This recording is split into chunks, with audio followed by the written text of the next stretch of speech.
नमस्कार, GTC news देख रहे तमाम दर्शकों का स्वागत है। मैं हूं राहुल राणा, हाजिर हूं एक बार फिर प्रदेश की तमाम बड़ी खबरें लेकर।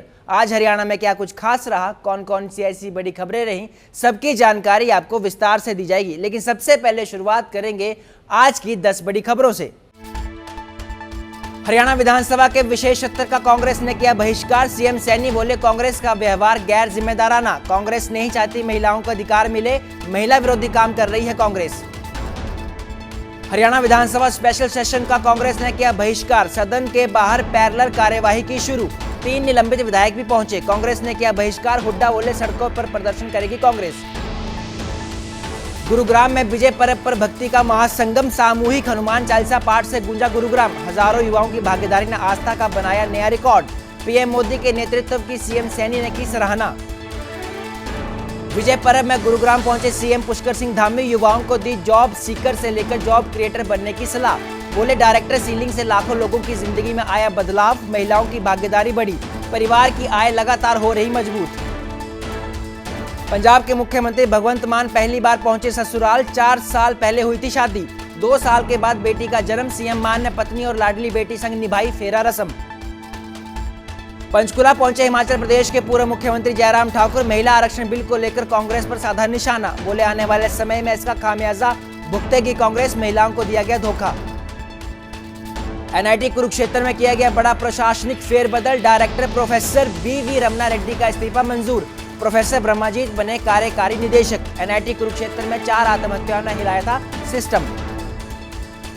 नगर परिषद चुनाव से पहले रेवाड़ी में पुलिस का फ्लैग मार्च। सुरक्षा के किए गए कड़े इंतजाम। पुलिस प्रशासन ने आम नागरिकों से की शांति बनाए रखने की अपील।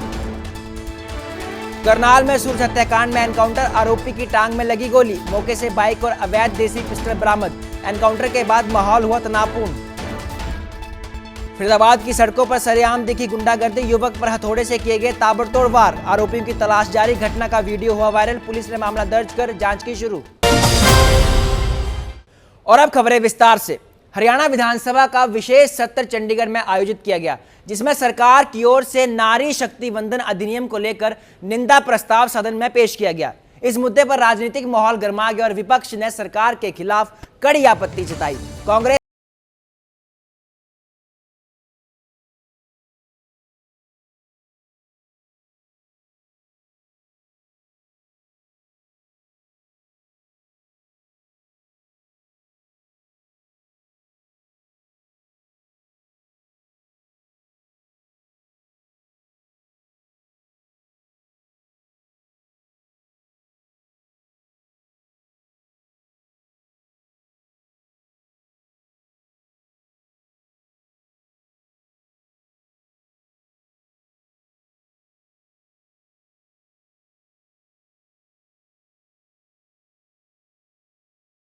के खिलाफ है। इसके अलावा कांग्रेस ने 2 टूक कहा कि वह सरकार के इस मंसूबे को किसी भी सूरत में कामयाब नहीं होने देंगे और लोकतांत्रिक मूल्यों की रक्षा के लिए अपना विरोध लगातार जारी रखेंगे।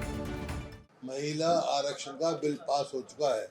ये जो अब 2026 में लाए हैं, उसका महिला आरक्षण से कोई वास्ता नहीं। उसका वास्ता तो 3 चीज है, डिलिमिटेशन, इंक्रीज ऑफ सीट्स, और ये है महिला आरक्षण से वास्ता नहीं। महिला आरक्षण तो पास हो गया 23 में पास हो गया, लागू करो।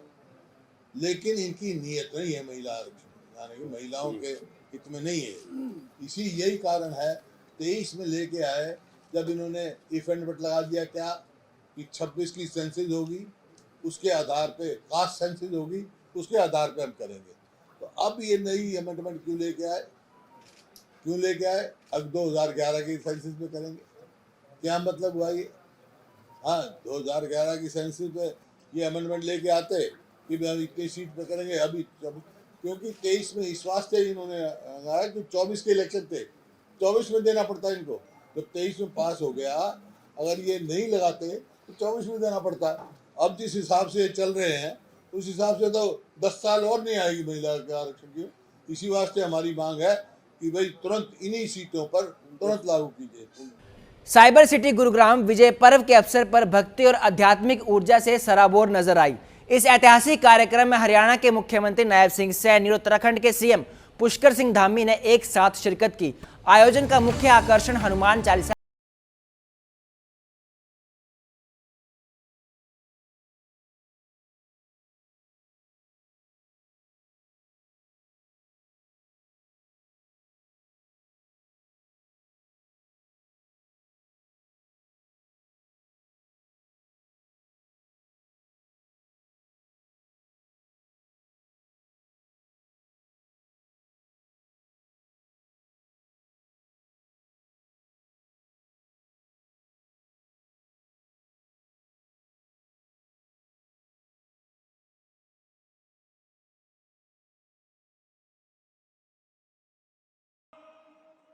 अभी हम सब ने मिलकर के हनुमान चालीसा का विश्व रिकॉर्ड बनाया है। साथियों, यह केवल ये रिकॉर्ड नहीं बल्कि ये भारतीय संस्कृति की ये विश्व भर में गूंज है। साथियों, सनातन परंपरा की ये ताकत है, ये शक्ति है। मैं आप सबका दिल से आभार व्यक्त करता हूं। साथियों, जब आज हमने यहां पर हनुमान चालीसा का विश्व रिकॉर्ड बनाया है तो हनुमान जी हमें सिखाते हैं कि असंभव कुछ भी नहीं है। साथियों, ये हमें सिखाते हैं, ये प्रेरणा मिलती है। और साथियों, जब मन में विश्वास हो, तन में परिश्रम हो और हृदय में प्रभु श्री राम का नाम हो तो तब लक्ष्य, साथियों, हर लक्ष्य छोटा पड़ जाता है। साथियों, कहा भी है जहां भक्ति है, साथियों, जहां भक्ति है वहां शक्ति है, जहां एकता है वहां विजय है, वहां साथियों विजय है। साथियों, मुझे खुशी है आज आप सबके बीच में आकर के मुझे यहां इस गौरवशाली कार्यक्रम में मुझे अपने आप को शरीक करने का मौका मिला है। उत्तराखंड के मुख्यमंत्री पुष्कर सिंह धामी हरियाणा के गुरुग्राम में एशियन वर्ल्ड प्रोडक्ट्स लिमिटेड के विजय पर्व कार्यक्रम में पहुंचे। यहां उन्होंने कहा कि डायरेक्ट सेलिंग का मॉडल लोगों को आत्मनिर्भर बनने का मौका दे रहा है और लाखों लोगों की जिंदगी में लगातार बदलाव लाया जा रहा है। इस दौरान मंच पर उनके साथ हरियाणा के सीएम नायब सिंह सैनी भी मौजूद रहे। धामी ने कहा कि इस कार्यक्रम के जरिए उन लोगों को सम्मानित किया जा रहा है जिन्होंने अपने परिश्रम से सफलता हासिल की है और उन्होंने आयोजन के लिए कंपनी के प्रबंधक निदेशक डॉक्टर संजीव कुमार और उनकी टीम को बधाई भी दी। मुख्यमंत्री ने कहा कि इस मॉडल के जरिए उत्पाद सीधे उपभोक्ताओं तक पहुंचते हैं, जिससे ग्राहकों को गुणवत्तापूर्ण सामान मिलता है और लोगों को रोजगार के अवसर लगातार मिल रहे हैं। मुझे बताया गया है कि ये संस्थान डायरेक्ट सेलिंग मॉडल के माध्यम से अपने उत्पादों को सीधे सीधे उपभोक्ताओं तक पहुंचाने का कार्य कर रहा है, जिससे न केवल उपभोक्ताओं को उच्च गुणवत्ता वाले उत्पाद मिल पा रहे हैं, बल्कि ये मॉडल लाखों लोगों को आत्मनिर्भर बनाने का अवसर भी प्रदान कर रहा है। और आज इस विराट जन सैलाब को देखकर ये स्पष्ट हो गया है कि डायरेक्ट सेलिंग मॉडल वास्तव में लाखों लोगों के जीवन में सकारात्मक परिवर्तन लाने का माध्यम बन रहा है।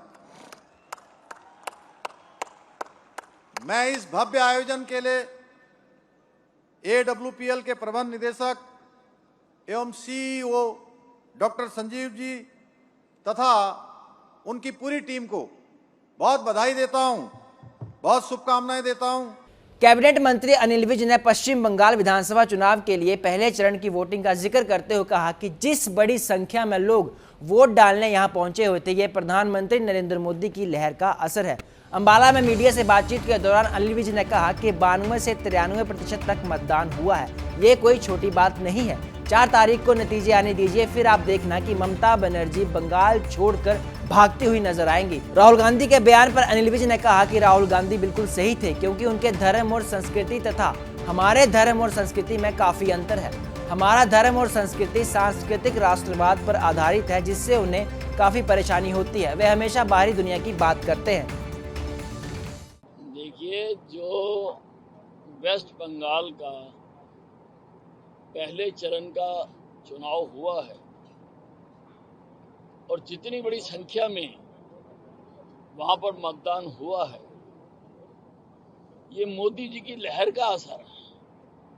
ये मोदी जी की लहर के सहारे लोग इतनी बड़ी संख्या में आए। 92-93% मतदान होना ये छोटी बात नहीं है, और ये बताता है कि ये जो आप आसपास के 2 सभाओं की बात कर रहे हैं और ममता छोड़कर भाग गई, ममता मंच छोड़ के नहीं भाग गई। 4 तारीख का इंतजार करिए, नतीजे आने दीजिए, ममता बंगाल छोड़कर भाग जाएंगे। राहुल गांधी ने कहा है कि लोगों को लड़ाते हैं। राहुल गांधी जी ने बिल्कुल ठीक कहा, क्योंकि राहुल गांधी जी का धर्म और संस्कृति और हमारा धर्म और संस्कृति में बहुत अंतर है। हमारा धर्म और संस्कृति संस्कारित राष्ट्रवाद पर भारतीय जनता पार्टी चलती है, उससे इनको बड़ी तकलीफ होती है, क्योंकि ये तो हमेशा बाहर की बातें करते हैं। हरियाणा के पंचकुला में हिमाचल प्रदेश के पूर्व मुख्यमंत्री Jairam Thakur PWD rest house पहुंचे, जहां पर उन्होंने पत्रकारों से बातचीत की और कांग्रेस पर जमकर हल्ला बोला। उन्होंने कहा कि कांग्रेस ने हिमाचल की जनता के साथ धोखा किया है, तो वहीं दूसरी तरफ महिला आरक्षण बिल को लेकर भी विपक्षी पार्टियों पर निशाना साधा। उन्होंने कहा कि कांग्रेस ने देश की महिलाओं को धोखा दिया है, आने वाले समय में इसका खामियाजा कांग्रेस को भुगतना पड़ेगा। इस दौरान जयराम ठाकुर ने और क्या कुछ कहा, आप भी सुनिए। देखिए, इस बात को लेकर के कांग्रेस पूरी तरह से एक्सपोज हो गई है, और खासतौर से जब आरक्षण का बिल 2023 में लाया था, उस वक्त उन्होंने समर्थन किया और साथ में ये भी कहा था कि जल्दी लागू करिए, तुरंत लागू करिए। लेकिन उसके लिए कुछ टेक्निकल चीजें उसमें थी, उसमें सेंसस होना, उसके बाद डिलिमिटेशन होना, उसके बाद फिर आगे कुछ चीजें और जो टेक्निकल चीजें थी, उसकी फॉर्मेलिटीज पूरी करने के लिए कॉन्स्टिट्यूशनल अमेंडमेंट रिक्वायर्ड थी, और जिसके लिए 16, 17, 18 अप्रैल को लोकसभा और राज्यसभा बुलाई गई थी। और मुझे इस बात को लेकर के अफसोस है कि जब बिल पारित हुआ था 2023 में, लेकिन इस बिल को कांग्रेस ने और उनके सहयोगी दलों ने समर्थन ना दे करके इसको रोका, बाधित किया। और महिला आरक्षण अगर आज की तारीख में अगर लागू नहीं हो पा रहा, तो उसका सिर्फ और सिर्फ आरोप और इसका जो है खामियाजा अगर किसी को भुगतना पड़ेगा तो कांग्रेस पार्टी को भुगतना पड़ेगा। पंजाब में आम आदमी पार्टी के 7 राज्यसभा सांसदों के पार्टी छोड़ने को लेकर मचे घमासान के बीच मुख्यमंत्री भगवंत मान पहली बार अपनी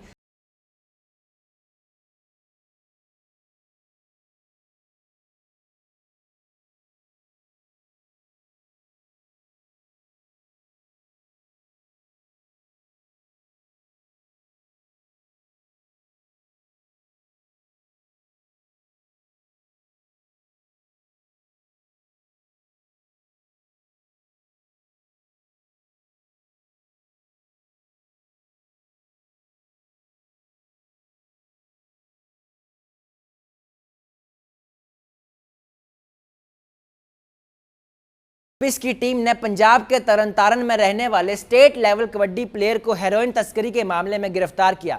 एसीपी क्राइम अरविंद कंबोज ने जानकारी देते हुए कहा कि उनकी टीम द्वारा आरोपी को 538 ग्राम नशीला पदार्थ हेरोइन तस्करी के मामले में गिरफ्तार किया गया है। उन्होंने बताया कि गिरफ्तार किया गया आरोपी पंजाब के तरनतारन का रहने वाला है और स्टेट लेवल का कबड्डी प्लेयर है। आरोपी की पहचान रशपाल नाम से हुई है, जो फिलहाल मोहाली में रहकर हेरोइन तस्करी का काम कर रहा था। फिलहाल गिरफ्तार किए गए आरोपी का 2 दिन का रिमांड खत्म होने के बाद फिर से पुलिस रिमांड लिया जाएगा, ताकि तस्करी में शामिल अन्य आरोपियों को गिरफ्तार किया जा सके। हमारी क्राइम ब्रांच 26 की टीम ने इंस्पेक्टर दिलीप के नेतृत्व में एक नशा तस्कर को रायपुर रानी के पास गांव प्यारेवाड़ा से गिरफ्तार किया था 23/4 को, जिसके कब्जे से 538 ग्राम हीरोइन हमने रिकवर की थी और जिसको पेश करके 3 दिन का पुलिस रिमांड लिया था और आज इसको पेश कर रहे हैं। बाकी इन्वेस्टिगेशन जारी है।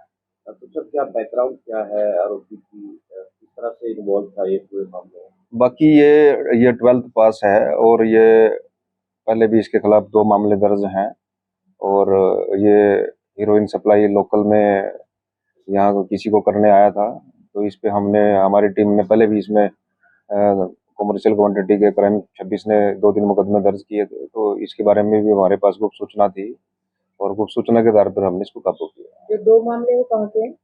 वो मोहाली पंजाब के हैं मामले हैं, वो अलग हैं, मतलब वो एक 420 का है, एक 307 का है।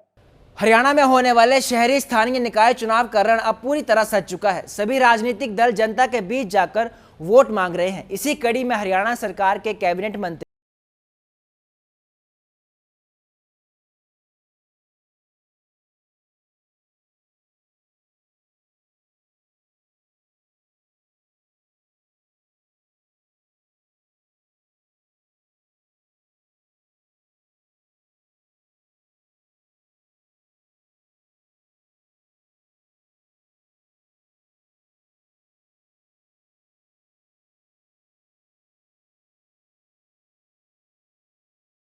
परिवारवाद नहीं है।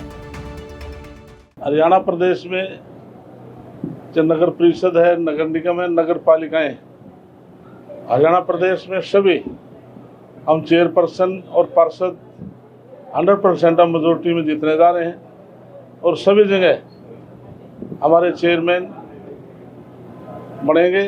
पार्टी सेंटर ने फैसला लेकर के राजीव जैन को मेयर का उम्मीदवार चुना और 22 के 22 वार्ड में हमारी सर्व समिति से हमारे प्रदेश के अध्यक्ष, हमारे विधायक और हम सब टोली ने मिलकर के पूरे 22 के 22 वार्ड का हमने रायशुमारी ली। मेयर के लिए भी और सभी पार्षद के लिए जो नंबर 1 पर रायशुमारी में आए, हमने सर्व समिति से सहमति करके 22 के 22 वार्डों की हमने टिकट घोषणा कर दी है। और इस संदर्भ में आज मैं सर्वात सुरेंद्र मदान जो वार्ड नंबर 3 के हमारे प्रत्याशी हैं, इनके कार्यालय से शुरू कर रहे हैं और हमारे तुल जैन जी भी आए हैं, तो हम सब, तरुण बंसल जी, हम सब मिल करके 22 के 22 वार्डों में भारतीय जनता पार्टी के पार्षद जीतेंगे। करनाल जिले के गांव गोंदर में हुए सूरज हत्याकांड में तीसरे आरोपी और CIA 2 टीम के बीच मुठभेड़ हो गई। मुठभेड़ के दौरान आरोपी की टांग में गोली लगी, जिसके बाद उसे तुरंत अस्पताल में भर्ती करवाया गया। ये घटना घरोंडा एरिया के फुरलक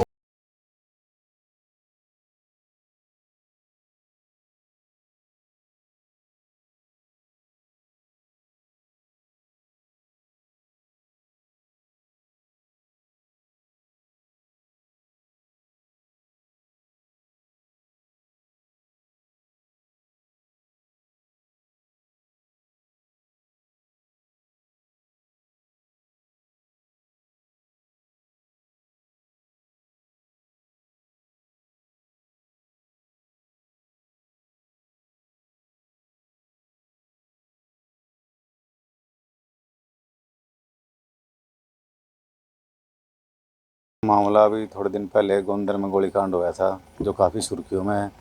उसका एक आरोपी वांछित चल रहा था, जिसके पीछे CIA 2 करनाल लगी हुई थी और यहाँ उपली में दोनों पक्षों की आपस में फायरिंग हुई। फायरिंग के दौरान आरोपी के पैर में गोली लगी, जो घायल इलाज के लिए सरकारी अस्पताल करनाल है। क्या नाम है सर इसका? गोविंदा। तो किस पर सवार था सर? ये मोटरसाइकिल पर सवार था अपनी।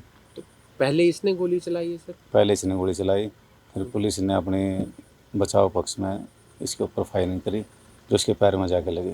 तो कुल कितने राउंड फायर हुए हैं सर? आरोपी की तरफ से 2 राउंड फायर हुए, पुलिस की तरफ से 3 फायर हुए। पुलिसकर्मी सेफ है सर? हाँ, पुलिसकर्मी सेफ है। गाड़ी पर गोली लगी है सर? शीशे में गोली लगी गाड़ी के। क्या जांच पड़ताल की जाएगी सर आगे?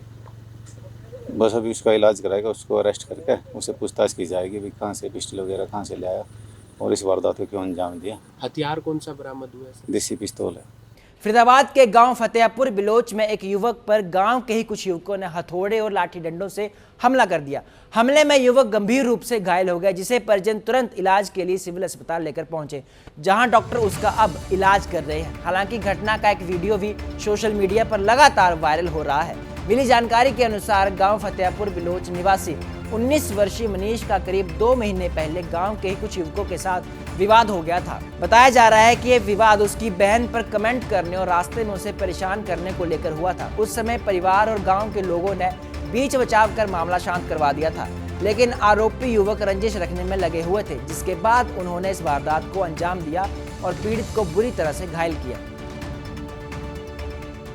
ये हवाबाजी में आगे हवाबाजी में आगे आप खाली बाल कटवाने के लिए गए थे? हाँ, कटिंग करवाने के लिए गया था। अच्छा, हवाबाजी लेकर जाएगी। बात हुई थी आपकी? वो पहले थी 2 महीने पहले से छोटी सी बात थी वैसे। बस वो बात थी, उसके बाद गोली भी मारने की धमकी दी।